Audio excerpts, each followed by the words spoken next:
Bueno, hermanos, estamos hermanas, hoy más hermanas que hermanos, pero gloria a Dios, siempre ha sido así la iglesia del Señor. Estamos por estos días diciendo que hay un avivamiento espiritual en las casas. ¿Cuántos lo creen? ¿Cuántos lo creen? ¿Y sabe usted que cuando hay un avivamiento espiritual en el hogar, en la familia, eso significa que Jesús entró? Que Jesús entró en el hogar. Yo creo que ya estamos claritos en algunas cosas, como por ejemplo, ¿quién puede llevar a Jesús a un hogar? ¿Quién es que puede llevar a Jesús a un hogar? Nosotros, ¿cierto? Los que hemos sido llamados. Los que hemos sido llamados y lo que le estamos siguiendo, podemos llevar a Jesús a nuestro hogar. ¿Amén? Entonces diga conmigo, si yo le sigo, un poquito más fuerte. Vamos, yo sé que en mitad de semana a lo mejor está cansado, pero diga conmigo, Él me llamó. Yo le busco, yo le sigo, yo le sirvo. Puedo llevarle a mi casa. ¿Amén? Sí. Por eso que cuando la gente que no conoce a Dios quiere que Jesús vaya a su casa, invita a alguien que le está sirviendo. Hermano, ¿puede ir a mi casa? ¿Sí o no? Porque solamente puede llevar a un hogar a Jesús alguien que le conoce, alguien que le busca, alguien que le sigue y alguien que le sirve. Muchos pueden hablar de Jesús, muchos pueden predicar, pero otra cosa es conocerle. Otra cosa es que tú entres en un hogar y sepas lo que tienes que decir, y sepas lo que tienes que hablar a esa casa, lo que tienes que decir a esa familia, y que Dios te respalde en una oración, y que la gente sienta el poder de Dios y derrame su corazón y llore ante la presencia del Señor. Es diferente. Amén. Entonces diga conmigo, yo puedo llevar a Jesús a mi casa porque le busco, porque le sigo y porque le sirvo. Amén. Esas cosas nos deberían quedar claritas en nuestro corazón. Eso debería ser como una lección ya aprendida. Si yo estoy buscando, si Él me llamó y yo le estoy buscando, le estoy siguiendo y le estoy sirviendo, es porque estoy con Él. Entonces puedo llevarlo a mi casa. ¿Y qué pasa cuando Jesús llega a una casa? Esta parte ya la hemos compartido harto durante la semana y el miércoles pasado igual. ¿Qué pasa cuando Jesús llegó a la casa de Pedro? Cuando Jesús llega a una casa, ¿qué comienza a pasar en esa casa? En esa casa se comienza a orar. Antes no se oraba, ¿sí o no? Antes se maldecía, se garabateaba, se hablaba mal de todo tipo de personas, o cuando uno tenía rabia se desahogaba diciendo cualquier cosa. Pero cuando llega Jesús a tu casa, tú comienzas a orar, tú comienzas a descansar en la oración, tú comienzas a buscarle. No solamente ahora aquí en la iglesia, ahora en tu casa. Y comienzas a orar por aquellos que tú necesitas que Dios opere. ¿Sí o no? ¿Le pasó a usted o no que cuando se convirtió empezó a orar en su casa? Y yo te recomiendo, ora por tu casa. Cuando no hay nadie, ora por tu casa. Vaya a la pieza, ore por la cama de su esposo, de su hijo. Si tiene una foto de un familiar suyo, únjalo por la fe. Señor, te lo presento. Y clame al Señor y ora y comienza a orar por aquel que usted necesita que Dios opere, que Dios sobre, que Dios realice la obra. Porque muchas veces nosotros pensamos que Dios va a hacer algo y Él lo va a hacer, pero nosotros no hacemos nada. No hacemos nada y hay que levantar un clamor. Hay que levantar un clamor. Diga conmigo, voy a comenzar a orar en mi casa. Y si usted está orando, diga, voy a continuar orando. Amén. A veces nos cansamos, hermano, a veces nos cansamos. ¿Y sabe qué nos pasa a veces? Que nos engancha la tele. O se nos olvida. ¿Sí o no? Pero tú tienes que orar en tu casa. Sobre todo si tú necesitas que Dios toque a un esposo, a una esposa, a un hijo. A un hijo. Tienes que orar. Y si puedes orar con él, mucho mejor. Si puedes profetizarle orando, mucho mejor. Amén. Entonces, ¿qué pasa? Cuando Jesús entra a una casa, la vida de oración comienza a fluir en esa casa. ¿qué más ocurre? Él cambia los ambientes, ¿cierto? Entonces, donde había enfermedad, ¿qué hay ahora? Sanidad. ¿Sí o no? Donde había conflicto, ¿qué hay ahora? Paz. Donde había cierto muerte, ¿qué hay ahora? Vida. Donde alguien estaba caído, ¿qué es lo que hay ahora? Levantamiento. Al caído Dios lo levanta. ¿Cierto? Entonces, cambia la atmósfera. Cambia la atmósfera de un hogar, de una casa, de una familia. Pero una cosa que ocurre, que el que no le servía, comienza a servirle. El que no le servía, comienza a servirle. Amén. Entonces esa persona que no quiere servir al Señor es porque Jesús no está en su corazón, no ha entrado en su corazón. Pero cuando Jesús entra a un hogar y estaba esa mujer enferma, le pidieron por ella, clamaron por ella, dice la Escritura. Y Jesús la vio, reprendió, la tomó de la mano, la levantó, dice, al instante le servía. Entonces, ¿cómo yo sé que Dios tocó una familia? Porque esa familia comienza a servir a Jesús. ¿Cómo sé yo que Jesús tocó a una persona? Porque esa persona comienza a servir.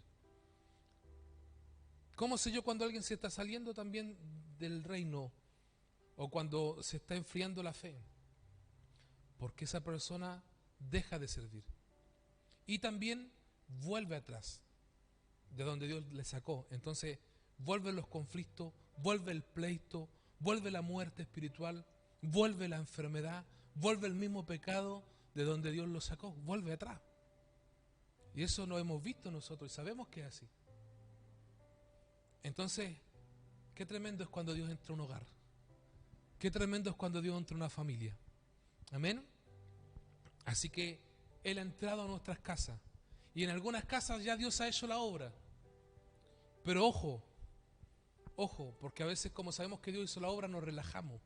Y dejamos de buscarle, dejamos de servirle y dejamos de seguirle. Cuando nos relajamos y perdemos esa pasión por Dios, dice la Escritura que cuando se durmió el hombre que tenía el campo a su cuidado, vino el enemigo y plantó una semilla y creció la maldad en ese campo.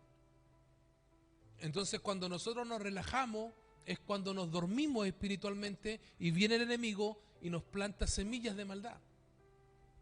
Y eso significa cuando nos dormimos espiritualmente. Y esas semillas de maldad que hacen contaminan nuestro campo, contaminan nuestra mente, contaminan nuestro corazón, con cosas que nos impiden servir, con cosas que nos impiden buscar de Dios. Por eso es que hay que estar atento. Por eso es que en el único lugar que siempre se le va a desafiar a servir, a seguir y a buscar a Dios es en la iglesia. En ningún otro lugar te van a desafiar a eso. En el trabajo usted va a trabajar, en el club deportivo usted va a jugar, ¿sí o no?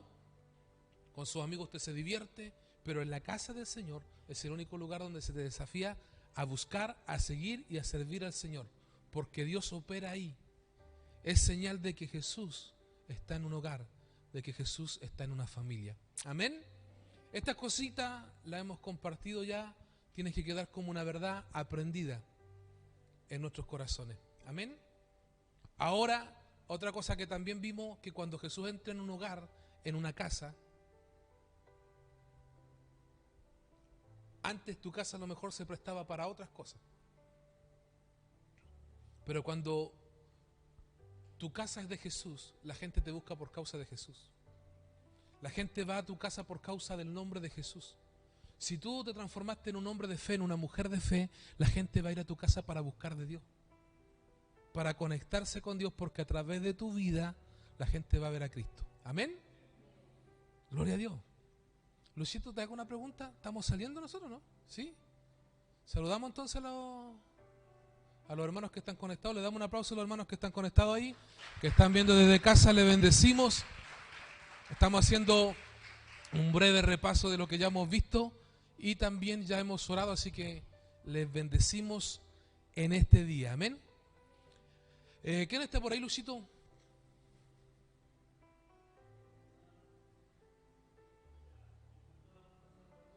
Ya, Pastor José Gómez, le bendecimos. El Gonzalito, ¿cierto? Hermana Patricia, la bendecimos. Hermana Ingrid, bendiciones. Hermana Mayra, también les saludamos. Pastora Martita Martínez, bendiciones. Ya. Saludamos a todos los que están conectados ahí y todos los que van a ver y los que están viendo y los que se van a sumar. Bueno, tantas cosas que hemos visto. Jesús dice, cuando había el siervo de un centurión que estaba enfermo, Jesús dice, yo iré y le sanaré. ¿Por qué? Porque Jesús tiene disposición para ir a los hogares. Dios quiere entrar a tu casa, Dios quiere entrar a tu hogar, pero también quiere que nosotros entremos a otros hogares, a otras familias, que otros hogares, que otras familias sean tocadas. ¿Sí o no? Amén. Entonces, si tú tienes la posibilidad de llevar a Jesús a otro hogar, hazlo. Hazlo. Bueno. ¿Sabe usted que tantas palabras que hemos compartido estos días, que una de las que más me ha impactado a mí fue la palabra de la mujer sirofenicia? En el mate con fe me refiero, que hemos compartido en el mate con fe. Fue la palabra de la mujer sirofenicia. ¿Y sabe por qué me impactó? Me impactó mucho porque era una madre que estaba clamando, ¿por quién? Por una hija. ¿Y qué pasaba con esa hija? La hija estaba gravemente atormentada por un demonio. Amén. ¿Dónde está ese verso? A ver, dígame usted, ¿dónde está? Si usted me dice dónde está, se gana una plumita del ala de un ángel. Mateo 7:26, Lucín se ganó una pluma.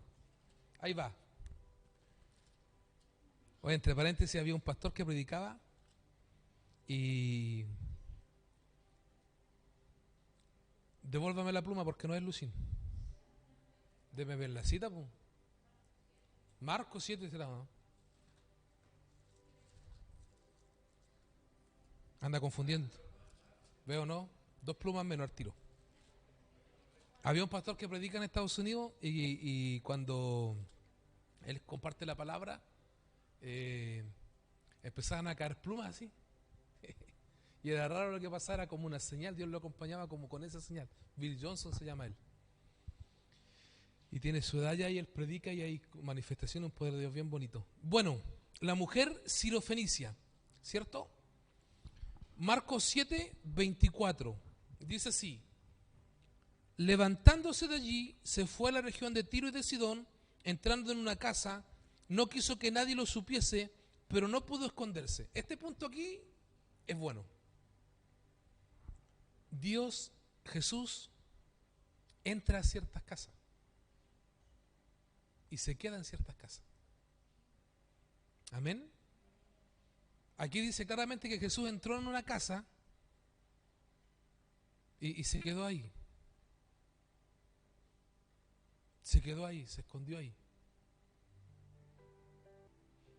Ahora imagínense a Jesús escondiéndose. ¿Y por qué se escondía? Porque no quería que la gente supiese dónde él estaba. Y nosotros tenemos un Dios que pareciera ser que está escondido y hay que buscarlo. Por eso que el que se queda y no lo busca, el que no se levanta para buscarle, el que no se levanta para orar, el que no se levanta para escudriñar la Escritura, el que no se congrega, el que no se reúne con la gente que le busca, es sinónimo de gente que no quiere hallarle, que no le quiere encontrar. Entonces tenemos un montón de gente queriendo que Dios obre, queriendo que Dios haga algo, queriendo que Dios se mueva a su favor, pero no se levantan para buscarle. Entonces diga conmigo: yo me voy a levantar y le voy a buscar. Amén. Porque hay que levantarse y hay que buscarlo, y de repente te vas a tener que levantar más temprano, pero vas a tener que buscarle. A veces te va a tener que costar más tarde, pero va a tener que buscarle. A veces va a tener que leer un poquito más, pero le va a tener que buscar. Dice claramente que Jesús entró a una casa y se escondió. Pareciera ser que le está jugando a las escondidas. Pero aún escondido, hubo una mujer que le halló. Ese es el gran mérito de la mujer sirofenicia, que aún Jesús estando escondido, ella lo pudo hallar. ¿Y por qué lo halló? Porque le estaba buscando de todo corazón. ¿Por qué? Porque tenía una hija que estaba endemoniada. Y yo decía en el Mate con Fe, ¿cuántos padres tienen hijos endemoniados o hija endemoniada? ¿Sabe lo que pasa? Que ese es otro mérito de la mujer sirofenicia. Porque nosotros como padres tapamos los errores de nuestros hijos, ¿sí o no? Decimos, no, mi hijo no es malo, es bueno, tiene su trabajo, estudia. Y no queremos decir que tiene un par de demonios. ¿Sí o no? Claro, trabaja, estudia y los demonios. Es que es difícil para una madre y para un padre decir mi hijo tiene un demonio de orgullo o un espíritu inmundo que lo ata. Nadie reconoce eso. Por ejemplo, ¿cuántas mamás hay aquí? ¿Ustedes reconocen que esos hijos pueden tener ciertos espíritus? Sí, ¿cierto? Entonces esta mujer lo reconoció, pero no todo el mundo lo reconoce. Nadie va delante del Señor diciendo, Señor, libera a mi hijo endemoniado. Es difícil, pero esta mujer tuvo que tratar primero con su orgullo y entender que debía reconocer, y que quien está escribiendo aquí y quien está relatando aquí es Marco, ¿cierto? Pedro, perdón, pero escribe Marco. Y él está viendo el caso, eso era lo que pasaba, eso era lo que estaba ocurriendo ahí. Y resulta de que esta mujer va con un problema grave de una hija oprimida, dice que estaba gravemente atormentada. Los espíritus inmundos atormentan y oprimen. Atormentan y oprimen. Entonces cuando hay un hijo, cuando hay una persona que está endemoniada, está siendo oprimido en su mente con ideas que no corresponden, en su corazón con cosas que no corresponden, y luego las hacen. Y la mujer esta, sirofenicia, se dio cuenta de eso y dijo, no, mi hija está oprimida, yo voy a ir a Jesús. Cuando tú te das cuenta de que tu hijo está endemoniado, que sus problemas, sus circunstancias, todo es un caos y están las tinieblas ahí, no te queda otra cosa que buscar a Jesús. No lo cubra, no diga es bueno, no diga tiene un trabajo, no diga es bonito, diga está endemoniado. Porque mientras usted no reconozca y usted esté así, Dios no va a operar. No va a operar. De verdad, se lo digo de verdad, pero cuando usted lucha y empieza a decir, Señor, y busca a Jesús por su hijo, por su hija, téngalo por seguro que algo va a ocurrir. Amén. ¿Y sabe lo que pasó con esta mujer? Dice así, mire, porque una mujer cuya hija tenía un espíritu inmundo, luego que oyó de él, vino y se postró a sus pies, humillación. La mujer era griega y sirofenicia de nación, es decir, no era judía, y le rogaba que echase fuera de su hija el demonio. Pero Jesús le dijo, deja primero que se sacien los hijos, porque no está bien tomar el pan de los hijos y echarlo a los perrillos. Respondió ella y le dijo, sí, Señor, pero aún los perrillos debajo de la mesa comen de las migajas de los hijos. Entonces le dijo, por esta palabra, ve, el demonio ha salido de tu hija. Y cuando llegó ella a casa, halló que el demonio había salido y a su hija acostada en la cama.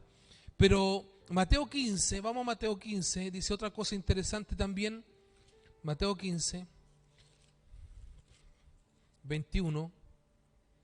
Saliendo Jesús de allí, se fue a la región de Tiro y de Sidón. Y hay que una mujer cananea que había salido de aquella región clamaba. ¿Qué hacía la mujer? Clamaba, clama por tu hijo. Clama por tu hijo. Clama. Clama. Señor, hijo de David, ten misericordia de mí. Mi hija es gravemente atormentada por un demonio. Mire la claridad de la mujer. ¿Se da cuenta o no? La mujer no llegó diciendo, tengo una hija que es linda, de ojos azules, de tez morena, estudiosa, universitaria, tiene un buen trabajo. No llegó con título, no llegó cubriéndola, llegó clarita nomás. Está oprimida por un demonio. Con claridad. Y dice la Escritura que cuando ella dice esto, dice que Jesús no le respondió. Ahora, lo primero que tenemos que entender que esta mujer primero lo encontró, porque Marco dice que estaba escondido, ¿sí o no? Lo primero que lo encontró. Lo segundo, que fue clara con lo que ella necesitaba. Mi hijo, mi hija está endemoniado. Y tercero, ¿sabe cuál es lo tercero? Lo tercero, que Jesús no le dijo nada, guardó silencio. Hay momentos que pareciera ser que Dios no te dice nada acerca de tu hijo, ¿sí o no? De tu hija. Tú estás orando al Señor, mira, tócalo, mira, Señor, mira aquí, allá. Usted discierne ciertas cosas y pareciera ser que el Señor guarda silencio. Y dice la Escritura también, ahí en Mateo, que luego Jesús le habla, pero le da una respuesta dura. Yo no he venido sino a las ovejas perdidas de la casa de Israel. La mujer era sirofenicia, no era judía, tenía una mezcla. En otras palabras, lo interpretamos así. Tú tienes una mezcla en tu vida, tú no eres judía. Yo no puedo ayudarte en este momento porque yo vengo a la casa de Israel. Y ahí dimos una interpretación y podemos hablar lo siguiente. A veces como papá, a veces como familia, las familias tienen ciertas mezclas en su vida. Ser griego significa solamente de la razón y no de la fe, no del espíritu. Ser sirofenicio es ser mitad de Siria, mitad de Fenicia, sirofenicio. Entonces, es no tener, es como no abrazar la fe antes. Pero esta mujer abrazó la fe cuando entendió que podía traer libertad sobre su hijo. Entonces habían ciertas mezclas sobre su cultura, sobre sus rasgos, sobre su identidad. Y a veces las familias hicieron ciertas cosas, abrieron ciertos caminos sobre sus hijos, tenían ciertas costumbres, ciertos comportamientos. Pero tienes que entender y tenemos que entender que eso a los hijos se les repercute 2 veces más. Que si yo a lo mejor mentía, mi hijo va a ser un estafador. Que si yo a lo mejor de repente compartía de vez en cuando, mi hijo puede llegar a ser un borracho. ¿Por qué? Porque la iniquidad del padre traspasa al hijo. Y los espíritus se van pasando de generación en generación. Amén. Por eso que cuando tú llegas a Cristo, el Señor te liberta de cosas. ¿Para qué? Te liberta de todo lo que puede haberte oprimido, de todo pecado, de toda maldad. ¿Para qué? Para que no afecte a tus hijos. No es solamente para libertarte a ti, es para que no afecte a tus hijos. Amén. Entonces, cuando yo llegué a Cristo, yo tenía 19 años, el Señor me llamó, y yo ya con 13 años había comenzado a beber. Así como normal, compartir, ¿cierto?, con los amigos, pero de 13 años. Y aunque mi mamá me decía no lo haga, aunque mi papá me decía no lo haga, yo lo hacía igual. Porque había sobre mí una línea de iniquidad, una visitación espiritual de espíritu de alcoholismo, porque mi papá había sido alcohólico y mi abuelo murió siendo alcohólico. Pero cuando yo llegué a Cristo, eso se rompió. Y me liberó el Señor del alcoholismo. Y liberó a mi papá del alcoholismo. Y ustedes conocieron a mi padre como era un hombre de Dios. Entonces libertó el Señor 2 generaciones. A veces Dios liberta un padre para libertar a un hijo, pero a veces Dios liberta a un hijo para libertar a un padre. Amén. Hermano querido, cuando yo tenía esa edad, recuerdo que había un espíritu sobre mi vida que me oprimían. Por eso yo le digo a ustedes las cosas y no se las digo en mala onda, se las digo en buena onda. ¿Y sabe lo que me hacían hacer los espíritus? Salir de mi casa en la noche. No podía estar. Y era una cuestión fuerte. Y cuando yo estaba en mi casa dormía y en la noche tenía sueños, pesadillas, que peleaba con espíritus. Y a veces veía algunos espíritus. Entonces mi madre comenzó a orar para que yo me salvara. Yo le estoy hablando de ¿cuántos años atrás? 22 años atrás. Entonces, ¿qué pasó? Que el Señor escuchó a mi madre, que estaba orando por mi vida y también por mi hermano. Y el Señor me rescató y me libertó de esa opresión. Y ya no me daba por salir para la calle, ni para afuera, ni sentía nada, ni tenía luchas, porque el Señor libertó mi vida. Pero producto de una mujer que clamó, de una mujer que se humilló. Y esa mujer que lloró, y esa mujer que se humilló, y esa mujer que clamó, provocó que Dios me tocara a mí. Y como Dios me tocó a mí, también eso provocó que viniera Jesús a la familia. Amén. Entonces, no pares de orar por tu hijo. No pares de orar por tu hijo. No pares de orar por tu hija. Porque aunque hay espíritus inmundos que pueden estar oprimiendo ahora, tu hijo o tu hija va a ser libre. Nada la va a poder oprimir. Va a ser libre. Amén. Pero hay algo que tenemos que tener claro nosotros. No querramos cubrir de inocencia espiritual lo que sabemos que es. Seamos claros con el Señor. Señor, esto está pasando, este es el espíritu. Y si usted como padre, como madre tiene que pedir perdón por eso y humillarse ante Jesús, hágalo. Señor, sí, yo años atrás abrí una puerta. Sí, es verdad, yo lo hice. O mi esposo. Pero pedimos perdón, nos humillamos, cerramos toda puerta de las tinieblas sobre nuestra vida, sobre nuestros hijos y sobre nuestras generaciones. Amén. Gloria a Dios. Y esta mujer dice en la escritura que cuando Jesús le da la palabra dura, porque ella era sirofenicia, y le dice que era un perrillo. ¿Sabe lo que es un perrillo en la escritura? Alguien que hace mal las cosas. Se relaciona con los malos obreros. Se relaciona con lo vil. Y ella dijo, sí, Señor, pero aún hasta los perrillos comen de las migajas debajo de la mesa. Qué tremendo, ¿ah? Qué tremendo.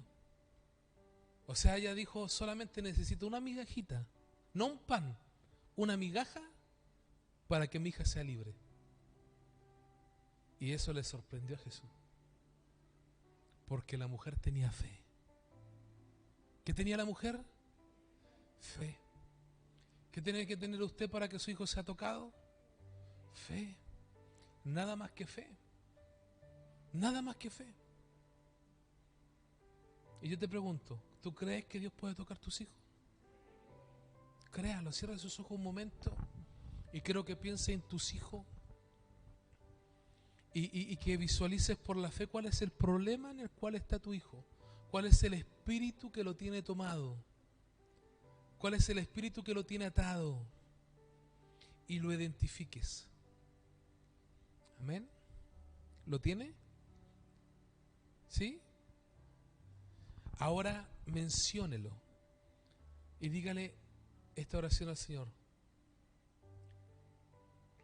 Dígale, Señor, presento a mi hijo y coloque el nombre de lo que lo oprime. Vamos, hágalo. Y humíllese por un minuto delante del Señor en su corazón. Presenta a tu hijo, ora por tu hijo, ora por tu hija. Vamos.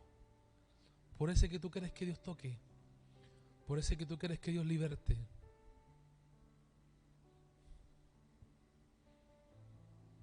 Hágalo.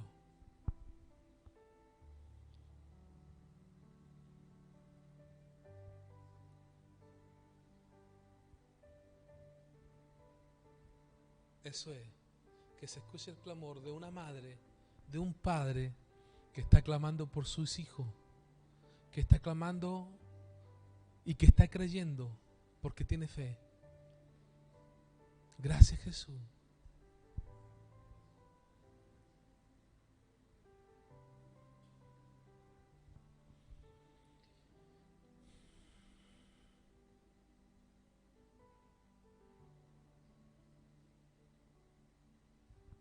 Aleluya. Amén.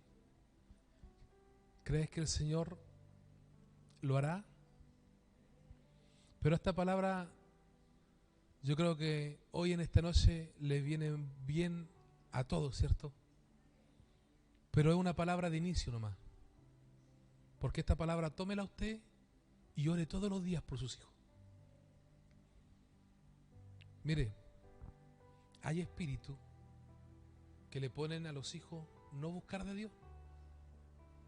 Espíritus de ateísmo. Hay espíritus que le ponen pleito contra los padres. Menosprecio contra los padres. Son pensamientos. Hay espíritus que le ponen adicción a los jóvenes. Adicciones, cigarrillo, droga. Hay otros espíritus que los confunden en su sexualidad, en su identidad. Hay espíritus que hacen que el hijo se aleje del padre, se aleje de la madre, ¿sí o no? Pero cuando viene el Señor a una casa, un hogar, una familia, trae libertad sobre los hijos. Pero qué interesante que esta mujer tuvo que ir a una casa, a buscar a Jesús a una casa, para que cuando ella volviera a su casa, no sé si me entiende, se lo digo de otra manera, mi mamá salía y cuando ella salía yo decía, ¿dónde anda mi mamá? Anda en una casa orando. Pero cuando volvía a la casa, a lo mejor a la primera vez no pasó nada, pero fue de nuevo, y cuando volvió a lo mejor no pasó nada, pero después fue y volvió y ya Dios comenzó a tocar el corazón. Amén. Porque a veces tienes que salir de tu casa y en otro lugar buscar de Dios para que Dios toque tu casa. Amén. Porque recuerde que el evangelio se trata de tu casa, de tu hogar y de tu familia. Entonces cree también que si tú levantas un grupo en tu casa, gente va a ir a tu casa para encontrar respuesta, para que cuando llegue a su casa vea la mano de Dios. Amén. ¿Lo creen ustedes o no? Que si tú colocas tu casa y abres tu casa, alguien va a ir a tu casa a buscar respuesta de Dios y cuando llegue a su casa la respuesta va a estar ahí. Eso le pasó a esta mujer, buscó a Jesús, andaba buscando a Jesús. ¿Y dónde estaba Jesús? En una casa. Diga conmigo, en una casa. Las casas son importantes. No todo ocurre en la iglesia. No todo ocurre aquí los días domingos por la mañana o por la tarde o en tardes de avivamiento. No, hay cosas que ocurren en la casa. ¿En la casa de quién? En la casa de gente donde está Jesús. Hay cosas que ocurren en la casa de gente que tiene a Jesús. Y tu casa es una casa que a pesar que tú puedes estar orando por tus hijos, orando por tu familia, mientras tú oras por los tuyos, hay gente que va a ir a buscar respuesta a tu casa. Amén. Y la va a encontrar. Diga conmigo, yo voy a encontrar respuestas para mi casa, para mi hogar, para mi familia. Pero también en mi casa habrán respuestas de Dios para otras familias. ¿Cuántos lo creen? Aleluya, den un aplauso al Señor, porque no somos víctimas espirituales. También podemos ser solucionador de problemas para otro. Porque donde está nuestra debilidad, se perfecciona el poder de Dios. Sí, hermano querido, donde está nuestra debilidad, se perfecciona el poder de Dios. Entonces, donde somos débiles, a lo mejor tú puedes estar orando por tu hijo, pero Dios te puede usar a lo mejor para darle una palabra a una madre de ánimo por su hijo. Amén. A lo mejor tú estás triste, estás llorando por algo, pero Dios te usa para dar una palabra de ánimo, de alegría a otra persona. A lo mejor tú estás enfermo pasando por una enfermedad y Dios te usa para orar por alguien y se sana. Pero tenemos que entender que nuestras casas son de bendición. Y yo sé que lo que hemos pasado ahora del tema del virus y todo, todos andan asustados por las casas. Que no tiene que entrar la gente a mi casa. Pero Dios te va a colocar gente específica que te va a hablar y va a llegar a tu casa. Igual nomás. Y no que te lo mande yo, te lo va a mandar el Señor. Pero también tú puedes provocar un ambiente donde tú juntas gente para que sean tocados por Dios. El afuero en este tiempo son 10 personas, invita a 8 y 2 llegan a predicar. Amén. ¿Lo cree usted o no? Invita a 3 y que 2 lleguen o 1. Dios se va a mover igual. Amén. Gloria a Dios. Yo quiero decirte que la mujer sirofenicia fue una mujer valiente. ¿Sabe por qué? Porque primero Jesús estaba escondido y ella lo buscó. Segundo, tuvo que decir, mi hija está endemoniada. Tercero, Jesús no le habló nada. Y luego, cuando le habla, la reta. Y ella tenía tanta humildad que se humilló más todavía. Dijo, pero igual puedo ser como un perrillo y comer una migaja. Y eso, sorprendió a Jesús. Y le dijo, tu fe lo ha hecho. Y ella, cuando volvió a su casa, su hija estaba libre. Su hija estaba libre. ¿Cuántos quieren ver a sus hijos libres? Humíllate. Y eso que no le he dicho, que los discípulos también estaban impidiendo que ella siguiera. Y tú tienes que entender, amada hermana, amado hermano, que de repente vamos a vivir un proceso que pareciera ser que estamos siendo humillados en el Evangelio. Que pareciera ser que Jesús nos está humillando. Que pareciera ser que los hermanos nos están humillando. Que pareciera ser que todo nos está humillando. ¿Qué cree usted que usted tiene que hacer? Humillarse. Porque es Dios que está en control de eso. Y cuando todo parecía ser que una humillación tras otra, que se te escondió Jesús, que tienes que decir que está endemoniado, que ahora los discípulos no te dejan entrar, que ahora Jesús no te habla, que ahora te da una mala palabra, que ahora te trata de una perrilla, aún así seguía la mujer, humillada, quebrantada, rogando, clamando, humillada, quebrantada, rogando, clamando. Y eso provocó fe en su corazón. A veces las humillaciones, los momentos difíciles, lo que hacen es que provocan fe en tu corazón. Amén. Y Dios te va a responder. ¿Cuántos quieren más fe en su corazón? Puede que vivas momentos difíciles. Puede que Dios te lleve a vivir momentos tristes. Puede que Dios te lleve a vivir momentos de humillación. Pero se va a desatar una fe en tu corazón.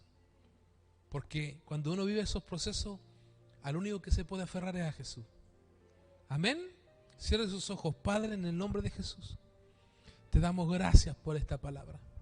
Bendecimos cada vida, cada corazón de cada hermana, de cada hermano que hoy se ha reunido en el tiempo de oración. Señor, declaramos tu victoria y declaramos la bendición en el nombre poderoso, en el nombre soberano de Jesús de Nazaret. Gracias, Padre. Bendecimos las familias. Toda hermana que está aquí, todo hermano que está aquí, toda madre, todo padre que está aquí y tiene hijos que están oprimidos, atormentados, declaro que por la fe serán libres. En el nombre de Jesús serán libres, en el nombre de Jesús viene libertad. Libertad de toda opresión y de toda cautividad. Vamos, diga conmigo, declaro la libertad sobre mis hijos, sobre mi descendencia. En el nombre de Jesús, seguiré buscando el rostro de Dios, seguiré clamando, seguiré gimiendo a favor de mi descendencia y serán libres para gloria de Dios. Amén y amén. Denle un fuerte aplauso al Señor. Fuerte, fuerte, fuerte. ¿Cuántos dicen aleluya? Gloria a Dios. Amén.